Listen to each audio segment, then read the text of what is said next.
The broadcast is now starting. All attendees are in listen-only mode. Hi, everyone. Thank you for joining us today for this virtual information session on our Masters of Science in Behavioral Health. My name is Tamara White, and I am the Graduate Enrollment Manager for the School of Nursing and Health Professions.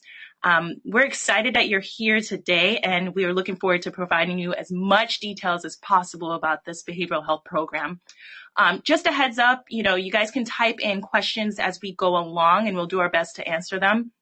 And then, of course, towards the end, we'll address most of them more candidly. Either way, I'm going to forward this on to our Director of the Behavioral Health Program, Dr. Kathy Raffel.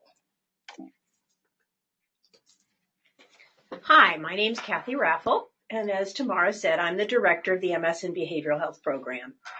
I want to just start out by giving you an overview of what this webinar will cover today. I'm going to tell you a bit about the University of San Francisco, then tell you more specifically about what we cover in the Master of Science in Behavioral Health curriculum, share with you some stories about our current students so you can understand a bit more about what it's like to be a student in the program, tell you some information about career options and what some of our students have done since graduation, and finally cover some of the information about MSBH admission requirements.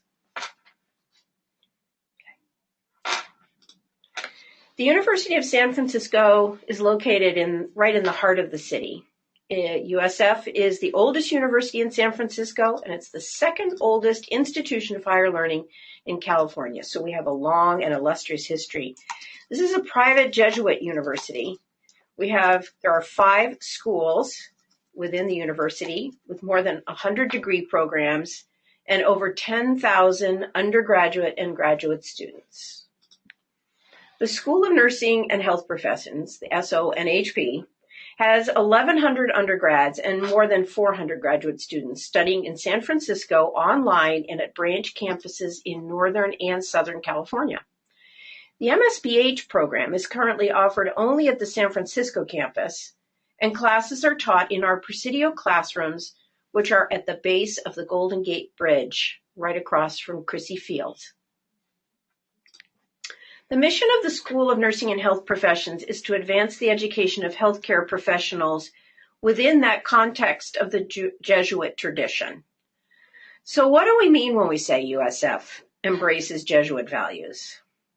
Well, for centuries, Jesuits have advanced academic excellence in the service of mankind, humankind, educating students of all cultures, beliefs, capabilities, and inspiring them to strive for justice. So therefore, throughout our curriculum, we challenge students to consider issues of diversity and social inequities, and then we provide training so that our grads have the leadership and critical thinking skills to drive change. Being part of this dynamic School of Nursing and Health Professions gives us the opportunity to tap into the highest quality faculty and create an interprofessional training program. In addition to courses designed specifically for the MSBH program, our students take courses in clinical psychology, public health, healthcare informatics, and leadership. I'll just mention that in the past year, we've offered 4+1 options for undergrad nursing students to begin working on their MSBH while undergrads. In addition, the school has now added the option for advanced practice nursing program students to take the MSBH during their doctoral studies in lieu of the MS in nursing. And finally, we have just now started offering a new joint Master's in Public Health and MS in Behavioral Health degree, and this will be starting for the first time in the fall of 2016. And if you're interested in any of these additional options, we can discuss them further during the question and answer period at the end. So, as you can see, there are lots of options within the School of Nursing and Health Professions. And with all those options, why would you consider a Master's of Science in Behavioral Health? Well, despite the fact that the United States spends more money per person on healthcare than any other nation, we lag behind other developed countries on multiple measures, such as infant mortality and rates of diabetes. Right now, in the United States, we are wasting money. We're not being as effective as we could be, and health disparities in the United States remain present at rates that should shame us all. So, with that context, about 5 years ago, the School of Nursing and Health Professions convened a work group to see how the school might start addressing these problems. With the passage of the Affordable Care Act, the school saw an opportunity to be at the front edge of helping to change healthcare.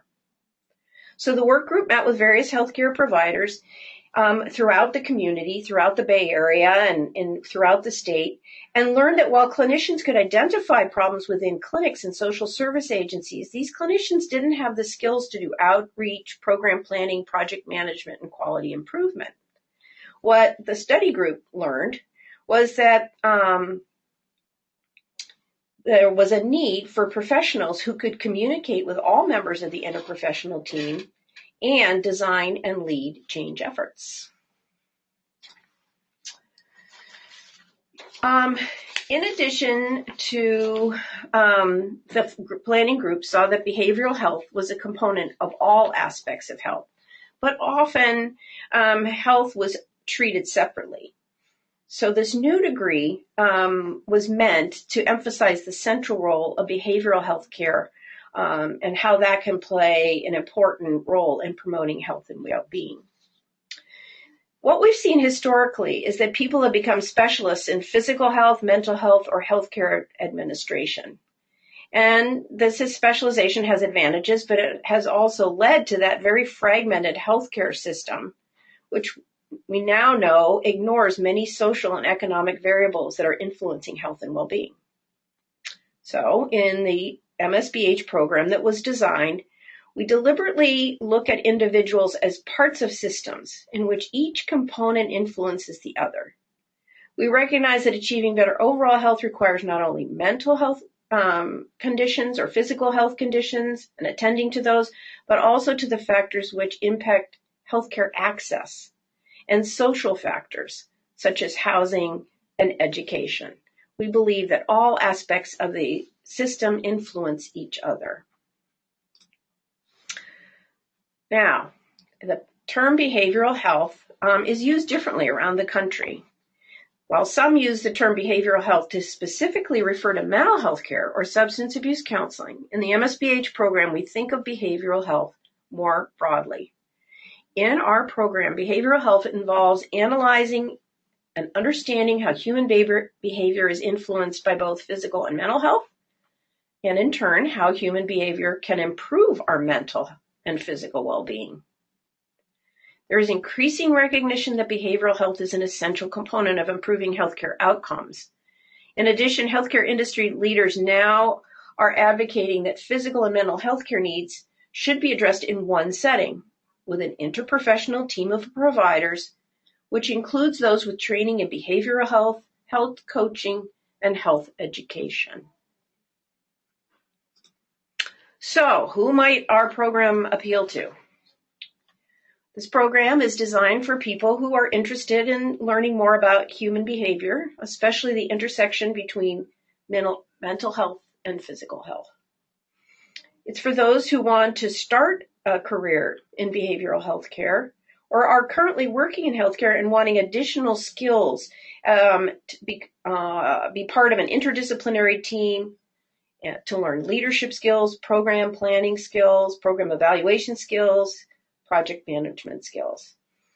We also find that many of our applicants are looking for a foundation for a career in medicine or dentistry, and they recognize that the skills that they can learn in this program are not covered in traditional medical and dental curricula. So let's take a moment here to meet a few of our former students. I wanted to give you a little background on them so you can get a taste of the variety of interests that our students bring to the program.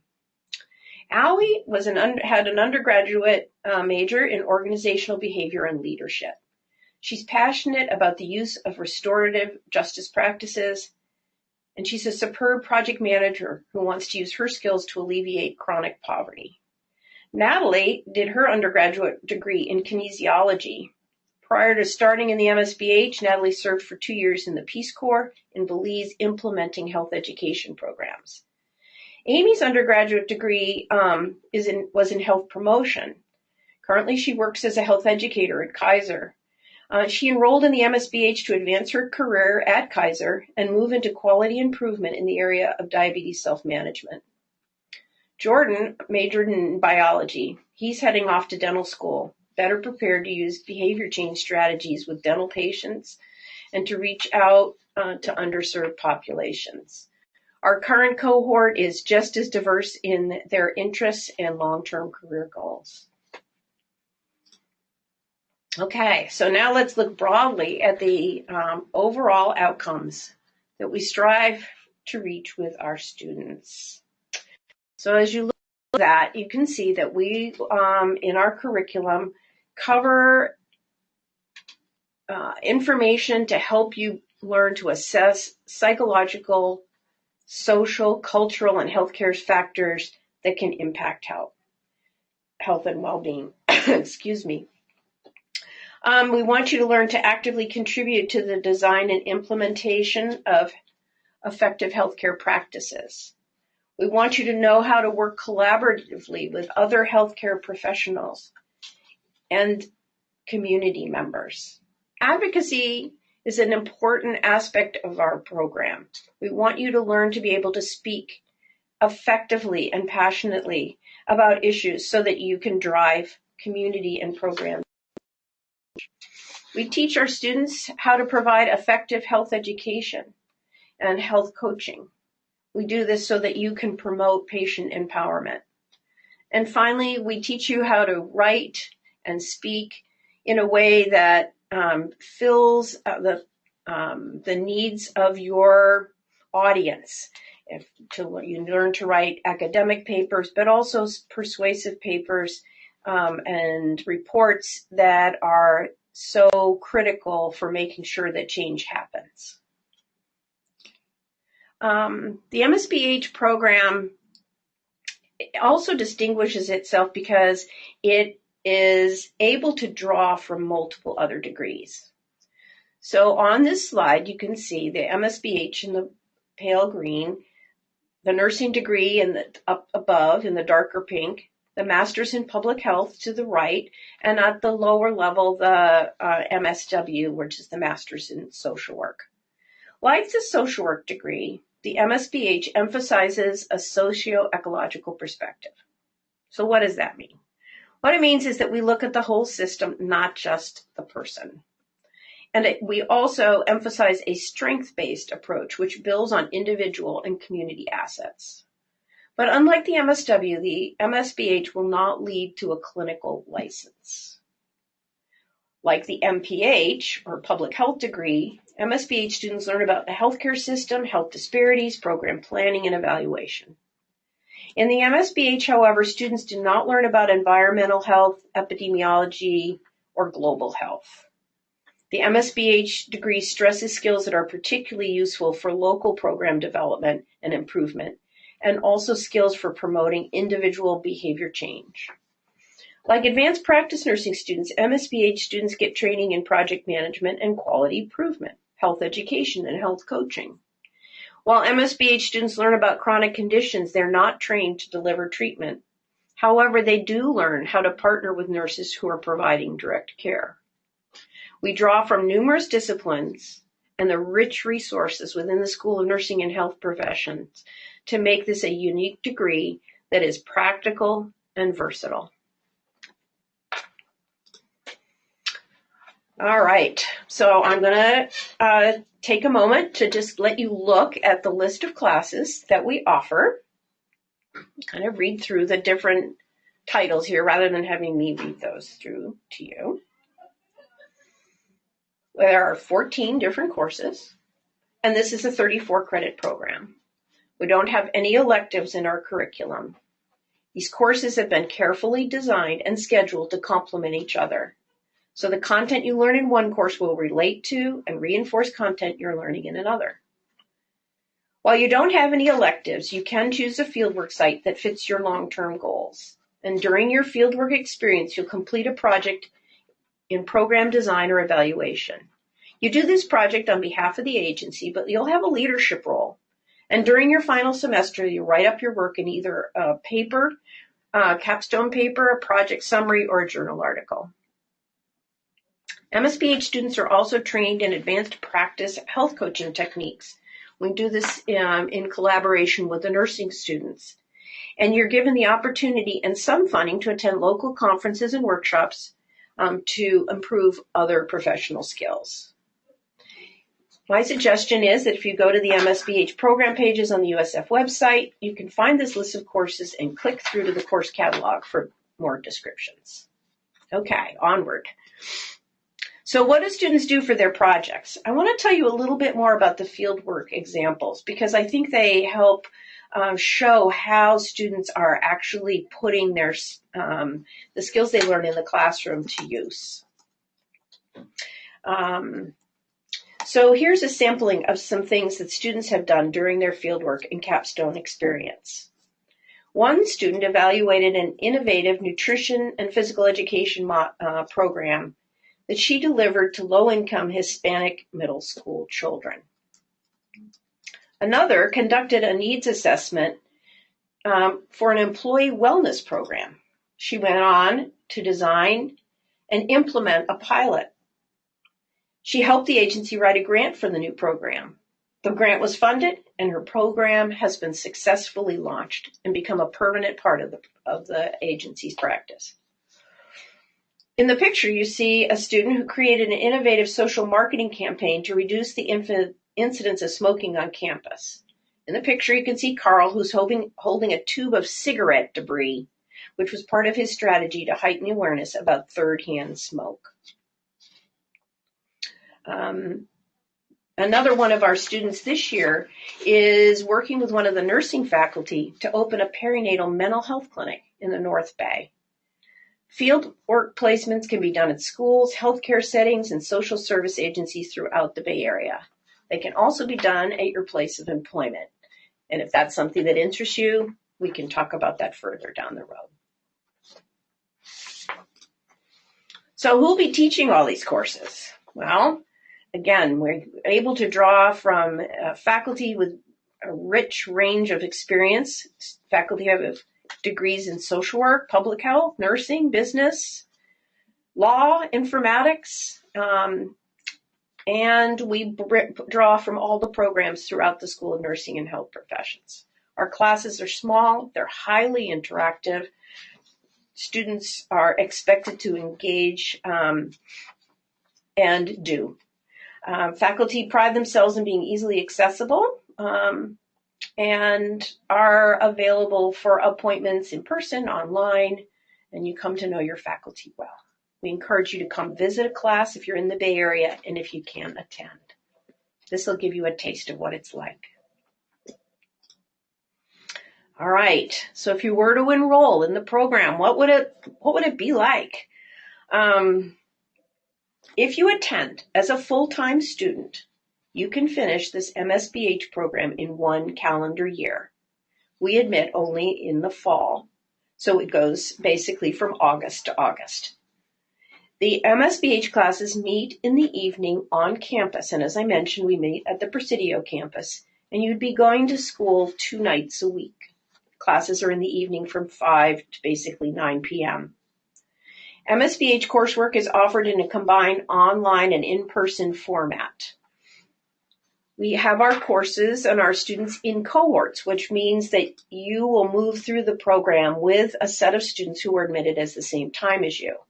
The advantage of that is that you get to know your classmates well, and it has proven to be a very powerful way of developing a sense of spirit and mutual support. While you're in school, you'll be taking courses with nursing students, public health students, and clinical psychology students. This is one way we teach you to be an interprofessional communicator right from the day that you enter school. During your second and third semesters, so spring and summer, you'll complete 300 hours or approximately one day a week of fieldwork in addition to your academic courses.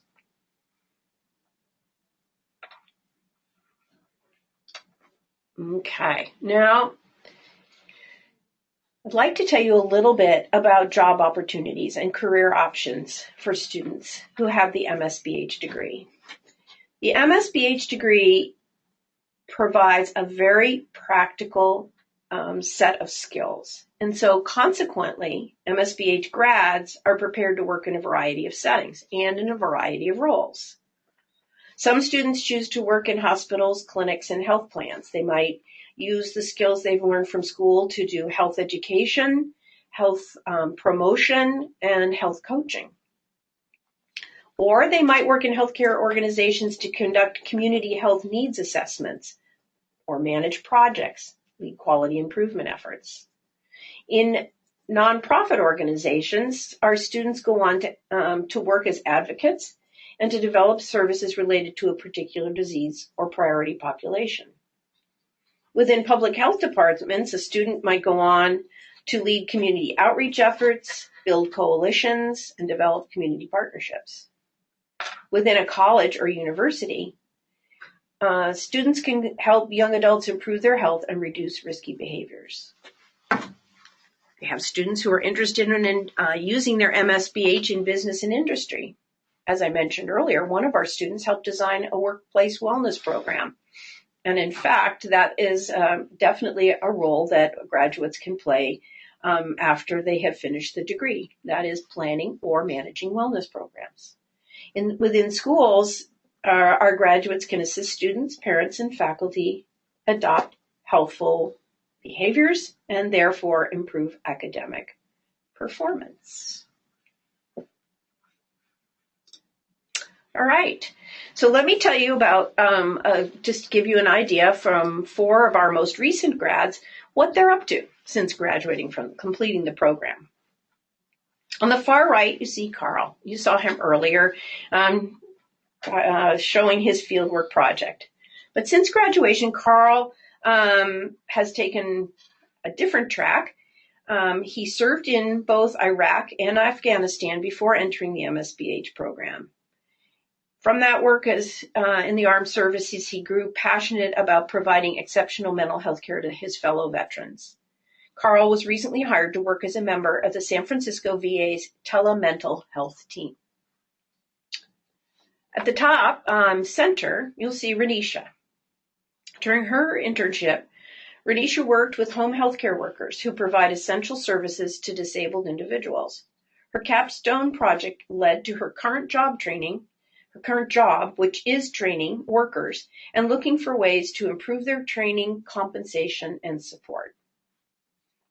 The bottom in the middle, you see Allison.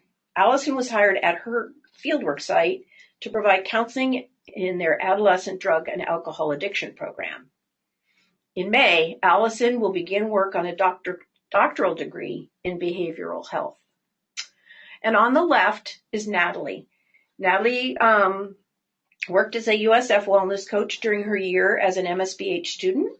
And after graduation, she was hired as the assistant director of our health promotion services here at USF.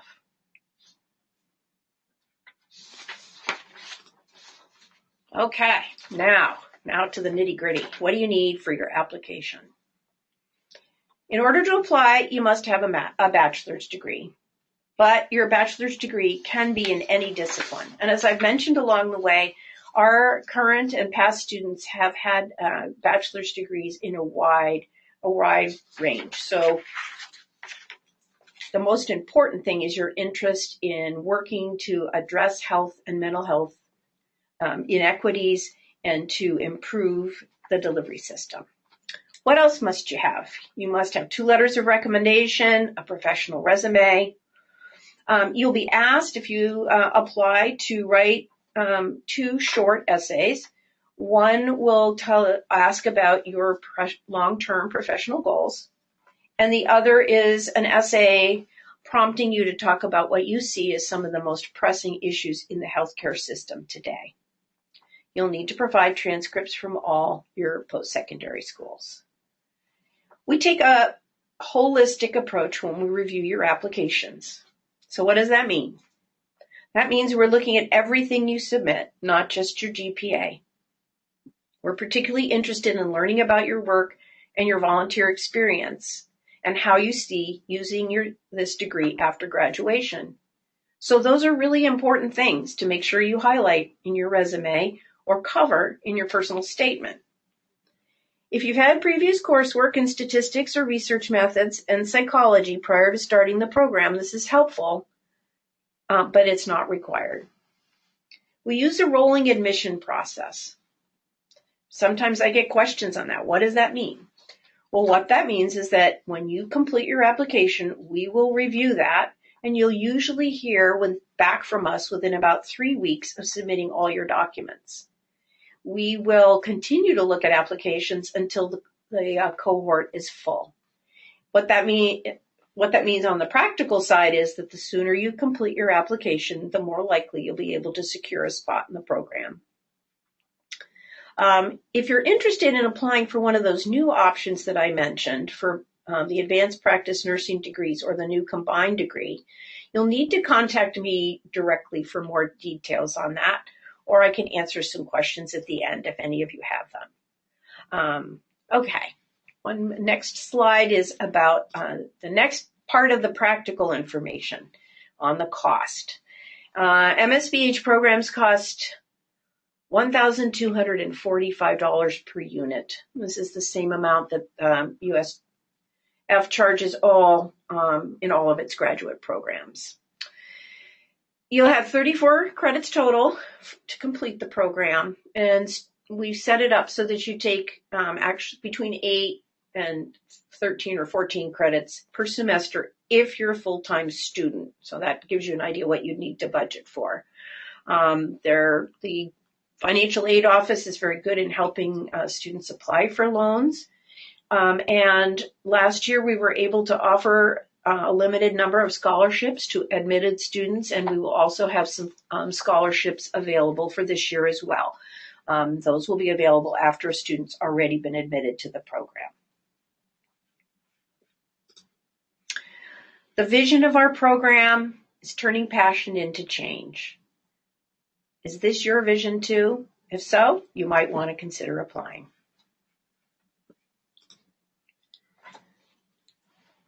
All right. So now that you've heard all the wonderful information about our program, if you have questions, now would be the time to type them in. We do have a few questions that we definitely want to talk about. One of them include whether or not you can pursue this program part-time. And Kathy can definitely speak a little bit more to that. Definitely. Okay. That's a great question. We definitely have students who are going on a part-time basis. And we set up a curriculum pattern that allows you to pace your coursework so that you can balance it with whatever else you might have going on in your life, whether you're trying to balance it with your work or just financially, whatever the case may be. We'll plan that out. We've had about a third of our students complete the program on a part-time basis. When you go out part-time, most students have finished the program with less than 2 years. But again, that if you want to go part-time, and that's something we can adjust on a one-on-one basis. Great. We have another question. Yes. Will there be any resources if you are admitted to the program to assist you with your writing skills if you're not confident in that area? Okay, that's another good question, because we really do want our students to learn to write well and speak well. So we put an emphasis on having a lot of opportunities to practice your writing. And I talk about learning to write with a purpose and knowing your audience. And so we practice writing in all kinds of different formats. You need to be able to write really effective emails. You need to be able to write really effective reports. You need to be able to speak in front of a variety of audiences. So knowing that this is a priority in our program, we do provide a lot of support to students. We have one option available, which is program that's a self-directed learning program called My Writing Lab, which provides online, self-directed, self-paced learning around grammar and writing. Students who are enrolled at the university can use the Writing Center here on the main campus. And if needed, I have also set up opportunities for students to have a personal tutor. And we just take it as it comes, and we get a lot of support and a lot of feedback on your papers from faculty members. We have the advantage of being a smaller program, and the faculty are all in agreement that writing skills are important. So we try to support everyone in that way. If that didn't answer your question, type it back in and ask me again what else you need to know. Great. So you mentioned the possibility of doing a dual program with the MPH and MSBH. Mm-hmm. How rigorous is this program, and is it really practical for someone to be able to also manage a part-time job? Okay. Again, comes back to the pace, how soon you'd like to finish the coursework. Let's go one more slide. Just go one more slide. There we go. All right. I added this kind of extra slide just in case someone was interested in this joint degree option, so you could get a little more information. The joint degree was designed to be able to, that you could complete this with 59 credits. Now, if you did each of the degrees separately, the MSBH on its own and the MPH on its own, it would actually take 79 credits. But because these programs, as I talked about earlier, have some significant overlap, we're able to get a real savings there in terms of time and money. So if you were to go full time, you could complete this joint degree in 24 months or less. All right. But a lot of students can't do that kind of work full time. Because of work obligations, maybe they have kids at home, or maybe they just can't afford that pace financially. We can spread that out over a number of years. So the rigorous part, all of our courses, we hope, are rigorous in terms of really providing important information and really pushing you to learn and really build your skill set. But in terms of how heavy the course load is, you can have control over that, and we'll work with you on it. This is, I will note, the only place in the country that offers this degree option. And so that's one reason we're quite excited about it, because we really think it's filling a very special need out in the community. So Kathy, how big is this cohort? How many students are you accepted for fall 2016? The cohort will not be bigger than 25 students.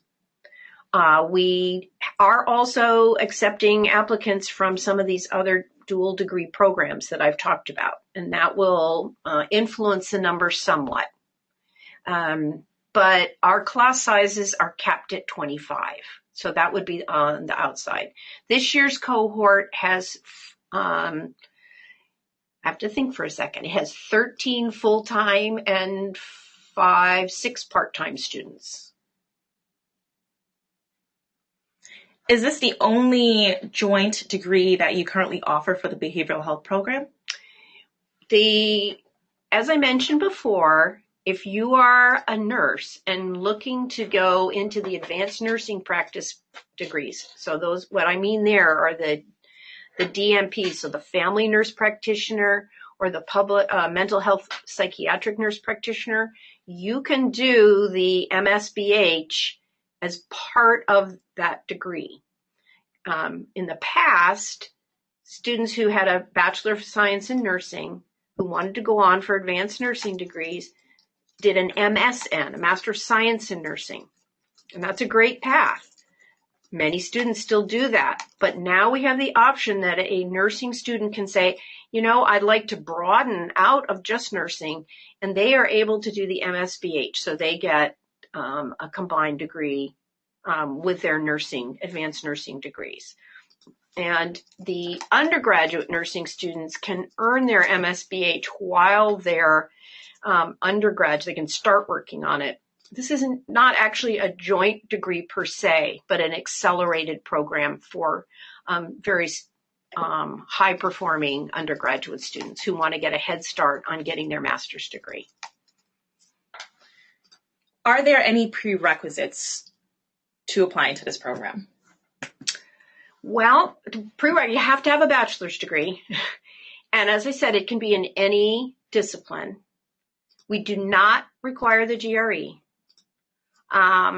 We encourage students to have taken a statistics course, a research methods course, and particularly courses in psychology or sociology. Those are good groundings for entering the program. But we have had very successful students who've come in and done well without having taken those early on. But if you've taken those classes, you've got a bit of a head start, and you also know that you like doing those things, and that fits with your interests and your over long-term goals. If you have more questions on that, go ahead, tap in another question. Do students have the option to sit in on a class or potentially meet with a current student? Absolutely. If you are in the Bay Area, if you can make it to the Presidio and to attend one of our classes at night, I strongly recommend that. We welcome students prospective students to come to sit in, participate. And that is really the best way to get a feeling for what this is all about. Because most students I've discovered are surprised by how different this kind of education is than what they had as undergraduates. These are small classes, a lot of interaction. They're not designed as lecture courses. They're designed as real working opportunities to argue and discuss and work on problems together and have work groups. And it's really a different experience. So I highly recommend, if you want to come visit, that you contact me. And Tamara's going to go back one slide. Here we go. And on the top there, you can see my email address, Kathy Raffel at kkraffel@usfca.edu. The best thing to do if you want to visit a class is to drop me a note, because I need to look at the schedule and set it up with the faculty. Now, Tamara also asked about meeting with current students, and that is also something I encourage. And you can do that in person, by coming to campus. You can do that just by email, virtual. You can talk to them by phone. We have a number of students who are always eager to talk to potential students. And I have overheard the conversations, and I can promise that they're candid. So this is another great way to get a view and really feel whether it's going to be a good fit for you or not. It's a really big commitment to come back to school, whether it's this program or some other graduate program. So you really do yourself a favor to get information from as many angles as you can. So. Yes, and to add to Kathy's thoughts on students, we do have a student ambassador program where we have representatives from all different programs, and their information is actually listed on our website. So if you go on to the MSBH page, you should be able to find their contact information and email them directly if you do have questions. All right. I don't see any more questions coming through. So I don't think, so unless anyone has any further questions, we're going to wrap up. Thanks again for being here today. And as you can see, we've provided all of our contact information. If you want to reach out to Kathy directly, you can always email her, or you can email me. My email address is ty3@usfca.edu. For being on this webinar today, we will provide you all with an application fee waiver to assist you with completing your application. Again, please like us on Facebook, follow us on Twitter. We're always updating information there. And if you have questions, again, reach out to us. And check out the website. And check out our website, of course. Thanks again, and have a good night.